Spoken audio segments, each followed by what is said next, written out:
are going to start a very new chapter. So before revealing the name of the chapter, let me just give you some guesses so that you can easily tell the name of the chapter. So let me tell you a very short story. So basically there were two little friends, Sita and Rita. Sita lost her science book, so she took her friend to search for it in a dark room. She was very much sure that she lost her book in that particular dark room. She went into the room, but Sita could not find her book because it was so dark outside that she could not locate her book. But she insisted on saying that she lost her book in that particular room. To the rescue, Rita handed her a torch and she asked her to just switch on the light with the help of the torch because Sita was not even able to find the switchboard to switch on the light. So to locate the switchboard she needed a torch. Rita gave her a torch. With the light from the torch she was able to locate the switchboard, and once she switched on the light she found her book lying on the table. With this small incident, can you just tell me what was the one basic thing that helped Sita in locating her book? Of course, that was light. The very chapter that I am going to start today is none other than light. So we will be starting a chapter 15 of your NCERT book, that is light. Now when I say light, what is the first thing that comes to your mind? Do you even think that light is worth giving a whole chapter? Yes. Light is one of the most important things that with the help of which our eyes are able to perceive the things. We are able to see the things. Be it a light of sun or be it an artificial light coming from the bulbs. Light plays a very important role. That is the reason why we have given a fully one dedicated chapter to study about light. Now, what we are going to study in this chapter? In this chapter, children, we are going to see that what is a light. What are the various sources of light and what are the properties of light. Alright, we will also see what is the reflection of light. Now, let us see the various sources of light. We all know that with the help of light, we are able to see everything or anything around us. Okay, you ask to a blind person, you can easily tell what is the delight of seeing the objects with your eyes. But we need not to forget here is that without light, our eyes cannot make us see the things that we see. It is the light which helps our eyes to see the things. Alright, so there are so many sources of light like sun. Sun is the most and the extreme source of light which is on the earth, without which the plants cannot even grow, let alone the thing of seeing with the eyes. Other than sun, you can see here various other sources of light like stars, the fire coming from a wood or even the electricity. So these all are called as the sources of light. With the help of these sources of light, we are able to see all the other things around us. There are many other sources of light around us. For example, the light coming from the bulb or from the torch or from lighthouse. You might have seen lighthouses. Okay, what is the use of lighthouses? I am sure most of you have seen these similar structures, maybe in TV or in real life also. So these are called as lighthouse. They are built near the sea area or in the river so as to give light in the dark to the ships or the other boats and other thing on the river, or we can say water. So these are basically lighthouse. Now, what is basically a light? Light is a form of energy. It is nothing but it's a form of energy which gives out light also. It helps us to see the objects. And do you know what is the speed of light? The speed of light is 3.8 into 3 into 10 to the power 8 meter per second. So this is the speed of light by which it travels on the earth. That is 3 into 10 to the power 8 meter per second. Now there are many other sources of light. We categorize the sources of light into two. They can be luminous and non-luminous.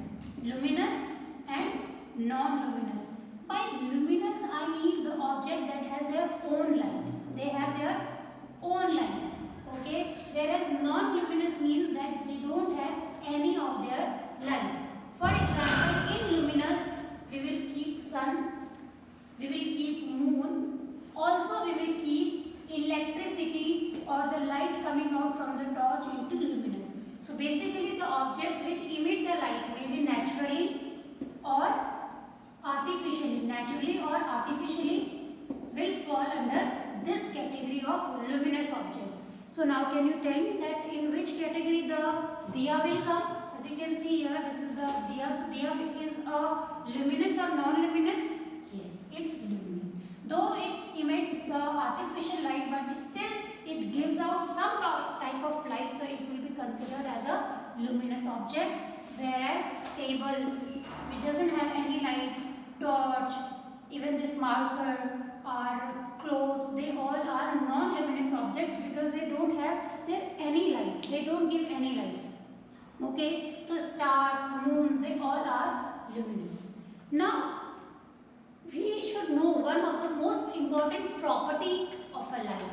Okay, so for that, let me conduct a very simple experiment. So after this, you will be able to understand one of the most important factor of light. That is the most important property of a light. Before I go into that experiment straight away, let me just show you one picture.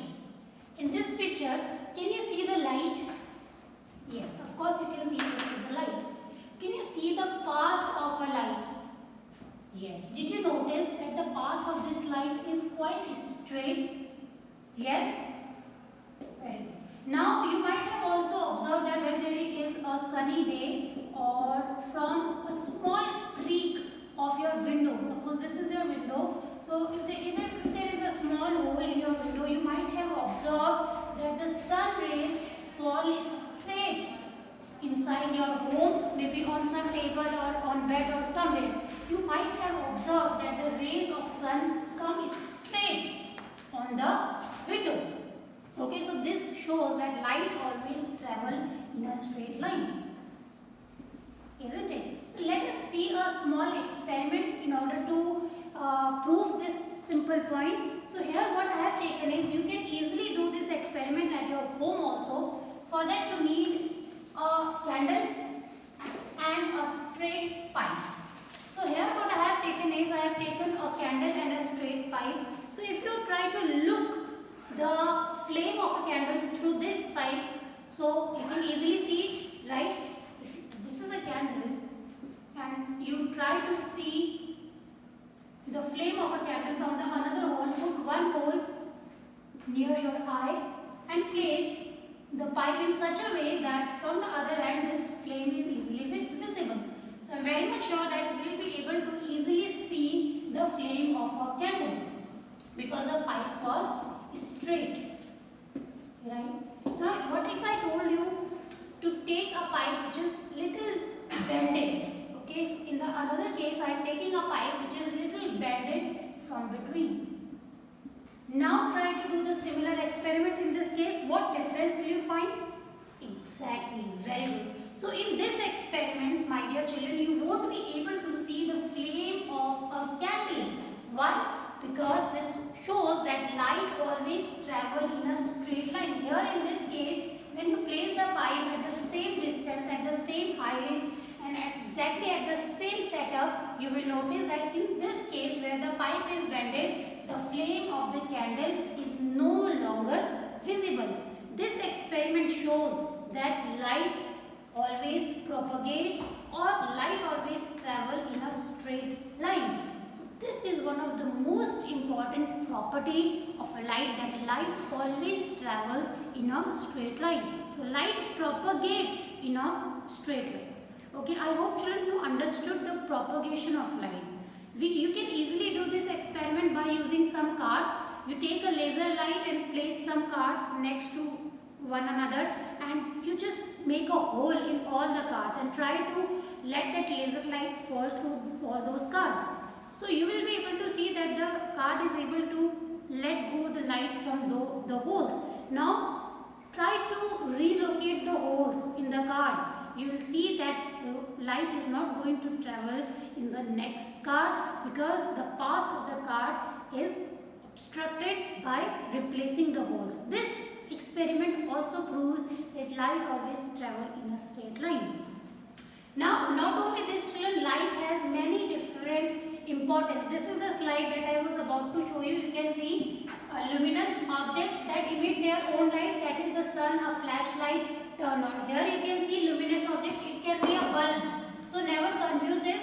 Luminous can be natural and it can be artificial. Alright, so natural and artificial, they both will be considered as luminous objects because they emit their light. Now children, there are many phenomena which are related with the light. Okay, we saw that light is something, light is a form of energy which always travel straight. We did the candle experiment also. Now there are many other properties, there are many other importance phenomenon that are related with the light. Like you see yourself into the mirror. What is this? This is the mirror. You see yourself in the mirror, that is a reflection, that is a phenomenon of light. You see the rainbow. Can you see the rainbow? You see the rainbow because that's a phenomenon of light. You try to see from the telescope every astronomical object, every celestial body, that is also a phenomenon of light. You might have seen microscope. In microscope, you try to see various slides that also work on the phenomenon of light. Also in the very smaller classes, I am very much sure that you might have heard the story of tiger who killed himself to his own reflection. Okay, so that reflection is also one of the most important phenomenon of light. You try to see the objects through spectacles. There are many mirrors in the cars or in any other vehicle, that is also a phenomenon of light. So in the next chapter, children, we are going to talk about this reflection. I just told you that in the previous classes you might have studied a story in which a tiger jumps into the well and he was killed by his own reflection basically. So what is that reflection that we are going to study in our next class? I hope children this introduction class on light was very much entertaining for you all. Today's class agenda was to give you a little bit information about light and what is the propagation of light. We will see each other in the next class with a new topic. Till then, have a great day everyone.